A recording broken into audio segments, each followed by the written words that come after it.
Hej. Noget jeg gerne vil snakke om, det er mit hår. Jeg plejer at være brunhåret, eller farvet mørkebrun. Normalt så er det gråt, kommunefarvet gråt. I sollys så er det meget gråt. Men så havde jeg lige sådan her en juleaften, så tænkte jeg, så vil jeg se godt ud, så vil jeg lige have nogle striber. Det er også fint nok, bortset fra, fordi at det er lang tid siden jeg havde farvet hår, så går jeg bare i gang, tager skillinger og så videre.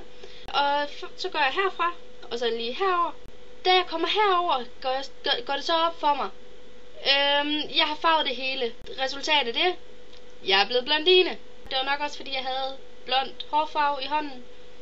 Det gjorde mig måske dummere, ved det ikke. Det tog mig sådan cirka en uge, før jeg faktisk genkendte mig selv i spejlet. Måske ikke lige det fedeste. Jeg tror hårfarven der har påvirket et eller andet. Der er ikke sådan rigtig udvoksninger endnu. Jeg har altid sagt, at jeg kan farve mit hår alle mulige farver. Blåt, rødt eller pink, grønt. Alt muligt. Men blondine, det var noget, jeg aldrig ville blive.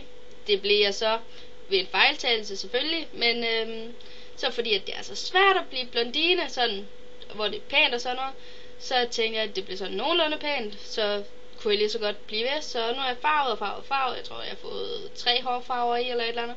Så det er ikke så gult. En anelse er det stadigvæk. Men nu vil jeg i hvert fald være blondine lige lidt. Så må jeg se, hvilken virkning det har. Om jeg faktisk er dummere. Fordi at det føler jeg faktisk er. Jeg plejer også at sige åndssvage ting og gøre åndssvage ting. Men jeg føler mig virkelig. Jeg føler IQ'en er faldet. Hvis den normalt ligger her ud af en højde på her, ikke? Så er den faldet sådan lige. Hov. Jeg har fået at vide af mine veninder, jeg virker lidt mere dum. Men det er måske fordi de bare ikke har lagt mærke til hvor dum jeg er, før jeg er blevet blondine. Det er dejligt at være blondine.